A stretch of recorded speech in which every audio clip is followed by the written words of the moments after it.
अच्छाई की ताकत। किसी गांव में साईराम नाम का एक साधु रहा करता था।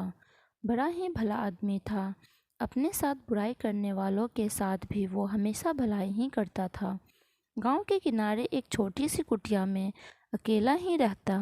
अपने घर आने वालों की खूब खातिरदारी करता, ध्यान रखता और अच्छा अच्छा खाना खिलाता था। गर्मियों के दिन थे। खूब गर्मी पड़ रही थी और लू चल रही थी।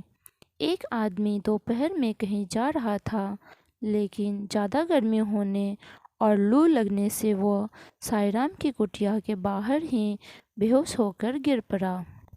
साईराम ने जैसे ही देखा कि उसकी कुटिया के बाहर कोई बेहोश पड़ा है, तो वो उसे तुरंत अंदर ले आया और उसकी सेवा में लग गया।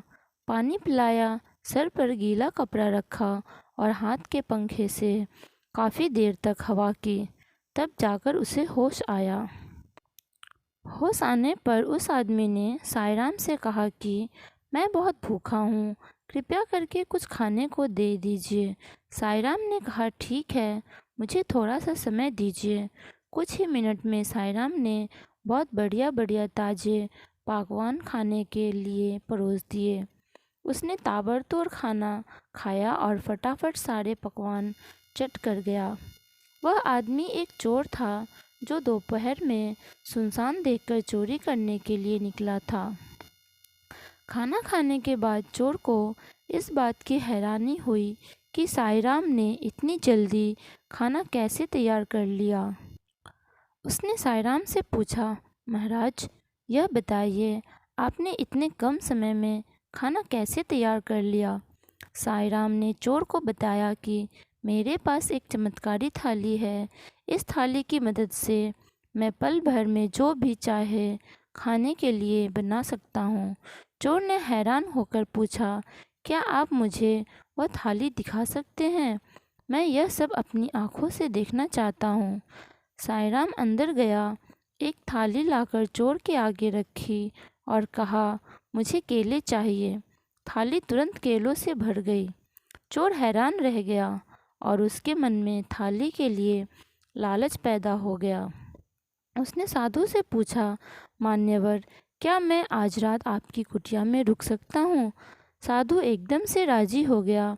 जब साधु गहरी नींद में सो रहा था, तो चोर ने थाली उठाई और वहाँ से चंपत हो गया। थाली चुराकर चोर सोच रहा था कि अब तो मेरी मौज ही मौज है, जो भी जी चाहे थाली से मांग लूँगा। उसने थाली अपने घर में रखी और थाली से कहा, मुझे टंगरी कबाब चाहिए, मगर थाली में कुछ नहीं आया। फिर उसने कहा, मुझे मलाई चाप चाहिए। थाली अब भी खाली थी। चोर ने कहा, सेब ला के दे दो। थाली में फिर भी कुछ नहीं आया। चोर को जितनी भी खाने की चीज़ों के नाम याद थे, उसने सब बोल डाले, लेकिन थाली खाली की खाली ही रही। चोर तुरंत भागता हुआ थाली लेकर साधु के पास गया और बोला, महात्मा, भूल से मैं आपको बर्तन अपने साथ ले गया, मुझे माफ़ कीजिए, अपना बर्तन वापस ले लीजिए। साईराम बिल्कुल नाराज़ नहीं हुआ। बर्तन लेकर साईराम ने उसी समय कई अच्छे पकवान बर्तन से देने को कहा और बर्तन में तुरंत वह आ गया। साईराम ने चोर को एक बार फिर बढ़िया खाना खिलाया। चोर फिर हैरान हो गया और अपनी उत्सुकता को रोक नहीं पाया। उसने साधु से पूछा, महाराज, जब यह बर्तन मेरे पास था, तब इसने कोई काम नहीं किया। मैंने इससे बहुत सारे पकवान मांगे, मगर इसने मुझे कुछ नहीं दिया। साधु ने कहा, भाई देखो, जब तक मैं जिंदा हूँ, तब तक यह बर्तन किसी और के काम नहीं आ सकता। मेरे मरने के बाद ही कोई और इसे उपयोग कर पाएगा। बर्तन के चमत्कार का भेद पाकर चोर मन ही मन बहुत खुश हुआ।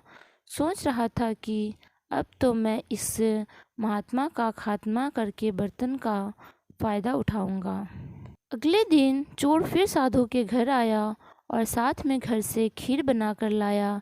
वह बोला, महाराज, आपने मेरी इतनी सेवा की है, मुझे 2 बार बहुत लाजवाब स्वादिष्ट पकवान खिलाए हैं, इसीलिए मैं भी आपकी कुछ सेवा करना चाहता हूँ।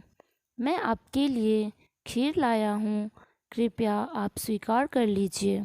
साधु ने बिना किसी संकोच के चोर की दी हुई खीर खाई और चोर को धन्यवाद किया। कहा, तुम्हारी खीर बहुत ही स्वादिष्ट बनी है। चोर खीर में जहर मिलाकर लाया था। खीर खिलाकर चोर वापस अपने घर चला गया।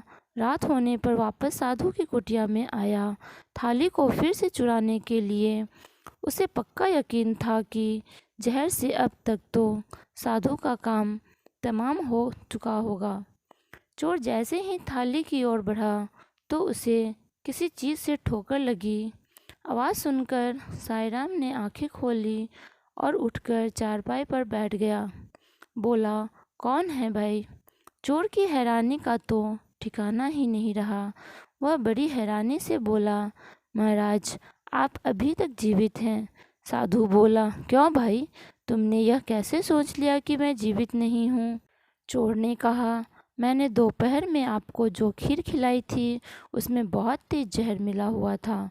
मैं तो यही सोच रहा था कि जहर के असर से आप मर चुके होंगे। साधु ने कहा, देखो भाई, मैं निस्वार्थ भाव से लोगों की खूब सेवा करता हूँ और सच्ची निष्ठा से भगवान का जप भी करता हूँ, साथ ही योगाभ्यास भी करता हूँ। इसीलिए मुझे यह आशीर्वाद प्राप्त है कि कितना भी तेज जहर क्यों ना हो, मैं उसे आसानी से पचा सकता हूँ। किसी भी जहर का मुझ पर कोई असर नहीं होगा। चोर ने निराश होकर कहा, महाराज, मैं तो आपको मारकर आपके पतीले का लाभ लेना चाहता था, लेकिन मेरी यह इच्छा पूरी नहीं हुई। संत ने कहा, भाई, मैं इसमें क्या कर सकता हूँ? तुम्हारी किस्मत ही अच्छी नहीं है। बोलो, अगर भूख लगी हो तो खाने का प्रबंध करूँ?